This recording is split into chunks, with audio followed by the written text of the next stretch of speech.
Divya Himachal TV में आपका स्वागत है। आप देख रहे हैं आज दोपहर हिमाचल। आइए शुरुआत करते हैं दोपहर तक की कुछ चुनिंदा खबरों से। पुलिस चौकी की सीढ़ियों पर ग्रामीण की मौत, लोगों ने जड़ा शराब पिलाकर हत्या का आरोप, जमकर किया हंगामा। परीक्षा देने कॉलेज पहुंच गए सैकड़ों छात्रों के साथ अभिभावकों की भी लगी दौड़, बेरंग लौटे। अब घर बैठे बनवाए लर्निंग लाइसेंस, स्मार्टफोन से भरे फीस, डॉक्यूमेंट भी कर सकेंगे अपलोड।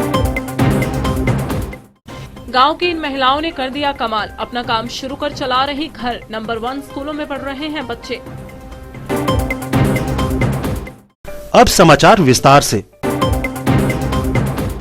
जयसिंहपुर के तहत ग्राम पंचायत आलमपुर के वार्ड 3 में एक अजीबोगरीब मामला सामने आया है। यहां मंगलवार को एक व्यक्ति की पुलिस चौकी की सीढ़ियों पर ही मौत हो गई। मृतक की पहचान करतार चंद के रूप में हुई है। एकाएक पुलिस चौकी की सीढ़ियों पर मौत हो जाना कहीं न कहीं कई सवाल खड़े कर रहा है। स्थानीय लोगों ने इसे हादसा न बताकर हत्या का आरोप लगाया है। उनका कहना है कि व्यक्ति को शराब पिलाने के बाद उसका मर्डर किया गया है। व्यक्ति की मौत के बाद लोगों ने पुलिस चौकी में जमकर हंगामा भी किया। फिलहाल पोस्टमार्टम के लिए शव पालमपुर भेज दिया गया है। अब ये हत्या है या फिर अकस्मात मृत्यु, इसका पता पोस्टमार्टम रिपोर्ट आने के बाद ही पता चल पाएगा।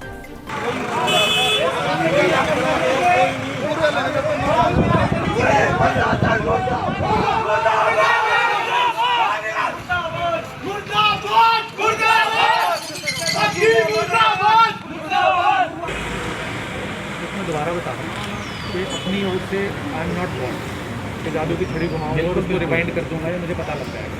हमारा एक अपना तरीका है। उसके लिए पहला काम था कि हो सकता है इन सब ने मिलकर के शराब पिया तो सबका मेडिकल करा दिया, उनका ब्लड भी प्रिजर्व करा, आपको बता दें। सेकेंड पार्ट मेरे पास है कि मेरी RFHL की टीम अभी पहुँचने वाली है। They will examine the spot in UV light में जो हमने देखना करना क्या हुआ, उससे सारी चीज़ें क्लियर हो जाएंगी। उसके बाद बाकी बचेंगे लोग जो उनसे पूछताछ, जो रेलेवेंट लोग हैं उन सब से पूछताछ होगी। और अगर आप में से किसी को लगेगा या किसी के पास कोई ऐसा तथ्य आएगा, हाँ उनसे बात नहीं। लड़के यही बोल रहे कि जैसे शुरू में हमें बोले कि गिर गए, यार गिरेंगे तो हम भी वही बात को जो आप अच्छे से जानते हैं, that is a matter of investigation. हम फिलहाल मर्डर में केस रजिस्टर करते हैं and we'll investigate it and whatever will come on record वो भी expect and फाइल जो है मैंने इनको बता भी दिया है कि जिस दिन जब भी इनका दिल करेगा they can come to him and just see the file after it is with their father's file। ठीक है। कॉलेज परीक्षा रद्द होने की कोई पुख्ता जानकारी छात्रों तक न पहुंचने के चलते मंगलवार को छात्रों के साथ साथ उनके अभिभावकों को भी परेशानियों का सामना करना पड़ा। कई छात्र छात्राओं के अभिभावक अपने जरूरी कार्य छोड़कर लाडलों को परीक्षा दिलवाने पहुंचे, लेकिन कॉलेज गेट से बिना परीक्षा दिए ही छात्रों को लौटा दिया गया। अभिभावकों का कहना है कि यह सूचना तो मिली थी कि परीक्षा रद्द हो गई है, लेकिन यूनिवर्सिटी या कॉलेज की तरफ से कोई भी लिखित में पुख्ता संदेश नहीं मिला, जिसके कारण वे बच्चों को परीक्षा दिलवाने पहुंचे। वहीं कई छात्र छात्राएं कई किलोमीटर लंबा सफर कर परीक्षा देने पहुंचे थे। बता दें कि कॉलेज परीक्षाएं शुरू होने के एक दिन बाद ही प्रदेश उच्च न्यायालय द्वारा कॉलेज के 18 अगस्त को होने वाले पेपर पर रोक लगाने की सूचनाएं मिल रही थी, जिस कारण बच्चे मंगलवार को यह परीक्षा नहीं दे पाए। हमारे फाइनल सेमेस्टर का एग्जाम है बट कैंसिल हो गया है, हमें पता नहीं। आपको क्या रात को इन्फॉर्मेशन लेट मिली? आपको इन्फॉर्मेशन थी बट नहीं, अभी कॉलेज वालों ने बुलाया था। कॉलेज वालों ने बुलाया था? मतलब बोल रहे थे कि पेपर होना है तो फिर हम आए हैं अभी। आप कहाँ से? देना से? तो आप आए कैसे हैं यहाँ पे? भाई के साथ। भाई के साथ? तो आपको पता नहीं था कि परीक्षा के बारे में? आपको पता था ना परीक्षा है? हाँ जी। आपको पता नहीं था ये परीक्षा कैंसिल हो गया? पता था पर कंफर्म करना था एक बार। अच्छा, तो अभी आए कहाँ से? हरोली साइड से आए हैं।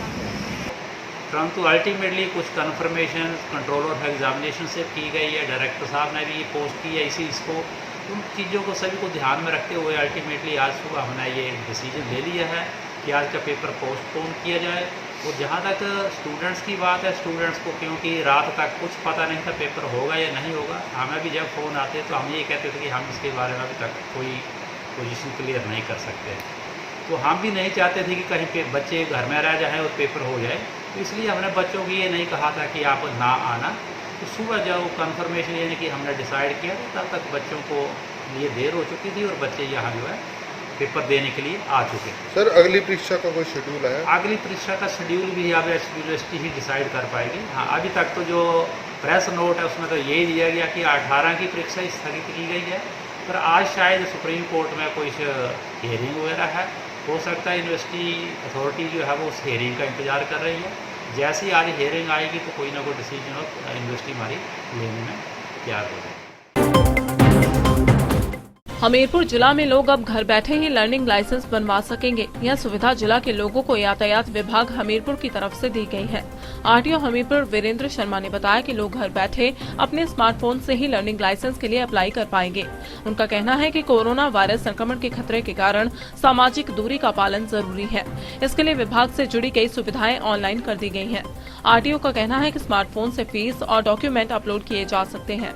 आपके माध्यम से सबको जानकारी देना चाहूँगा कि सरकार का ये प्रयास है कि कोरोना के टाइम कम से कम लोग जो है वो कार्यालय में आएँ और उनका काम जो है वो ऑनलाइन में हो। तो आज हमारी जितनी भी किस्म की जो फीस लोग जमा करवाते हैं वो ऑनलाइन कर सकते हैं। और अब एक नई व्यवस्था ये की है कि जो इवन आपका लर्नर लाइसेंस है उसको भी उसके सिस्टम में उसका सिस्टम भी जो है लोगों के हाथों में देने का किया गया है कि वो अपने ही स्तर पे फीस जमा कराएं, अपने ही स्तर पे वो डॉक्यूमेंट्स को अपलोड करें। कुछ लोग जो है वो फीस यहाँ जमा करते हैं, लेकिन दूसरा जो स्टेप है डॉक्यूमेंट्स को अपलोड करने का वो मैंडेटरी जो है लोगों का है और लोग अपने ही स्तर पे अपने ही स्मार्टफोन पे या अपने लैपटॉप पे जो है वो उन डॉक्यूमेंट्स को अपलोड करें और उनको लर्नर लाइसेंस जो है वो जारी किया जाए। जिला मंडी के पद्दर की ग्राम पंचायत भड़वाहन के मां दुर्गा स्वयं सहायता समूह की 8 महिलाओं ने स्वरोजगार शुरू कर क्षेत्र की दूसरी महिलाओं के लिए मिसाल कायम की है। जिला ग्रामीण विकास अभिकरण ने इन महिलाओं को प्रशिक्षण दिलाया है। घर के कार्यों के साथ आज महिलाएं सरकार की योजनाओं का लाभ उठाकर अपने परिवार का पालन पोषण कर बच्चों को अच्छी शिक्षा दिलाने के लिए दिन रात मेहनत कर रही हैं। समूह में प्रधान सरमा देवी, सचिव कांता देवी, सदस्य सोमा देवी, ढोलमा देवी, शकुंतला देवी, कांता देवी, बालो देवी और प्रोमिला देवी को बनाया गया है। जिला ग्रामीण विकास अभिकरण ने इन महिलाओं को स्कूल बैग व अन्य बैग बनाने का प्रशिक्षण दिया है। बकायदा कार्य शुरू करने के लिए उन्हें 15,000 रुपए दिए गए। समूह के सदस्य बैग बनाने व कपड़े सिलाई व स्कूल के बच्चों की वर्दी, विवाह शादियों के कपड़े सिलने का कार्य करते हैं। महीने में समूह की 50,000 से 60,000 की आमदनी हो जाती है, जिससे समूह का हर सदस्य 7,000 रुपए प्रति माह कमा लेता है। नमस्कार जी, मेरा नाम शर्मा देवी है। मां दुर्गा स्वयं सहायता समूह की प्रधान हूँ। ग्राम पंचायत भड़वाहन की स्थायी निवासी हूँ। हमारे समूह का गठन LSCO मैडम ने 1/2013 को किया। हमारे समूह की 8 सदस्य हैं। हर माह 100 रुपये बचत करते हैं।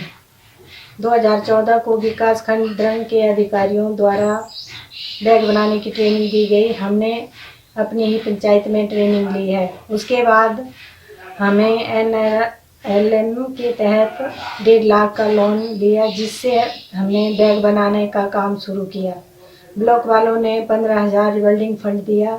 जब से हमारा समूह चला है तब से बच्चों की पढ़ाई और बीमारी का खर्चा, घर का खर्चा चल पड़ता है। किसी के आगे हाथ फैलाने की जरूरत नहीं पड़ती। 2013 से ये योजना चली हुई है, तो इसके अंतर्गत हम लोगों ने 2500 रुपये प्रति समूह के हिसाब से 118 समूहों को 2,95,000 की राशि स्टार्टअप फंड के रूप में दी गई है, जिसमें से अपना स्टेशनरी का खर्चा, रजिस्टर मेंटेन करने के लिए जो भी उनको स्टेशनरी चाहिए उपलब्ध करवानी होती है उसमें खर्चा करती हैं। बैंक से लिंकेज होने के लिए बैंक आने जाने का खर्चा भी उसी में समाहित है। इसके अलावा हमने इनको परिक्रमी राशि भी दी गई है, जिसको रिवॉल्विंग फंड कहा जाता है। 155 ग्रुप्स को 11,70,000 रुपये की राशि आवंटित की गई है, जिसमें ये अपनी छोटी छोटी ज़रूरतों को पूरा करने के लिए इस पैसे का आदान प्रदान समूह में रहकर करती हैं।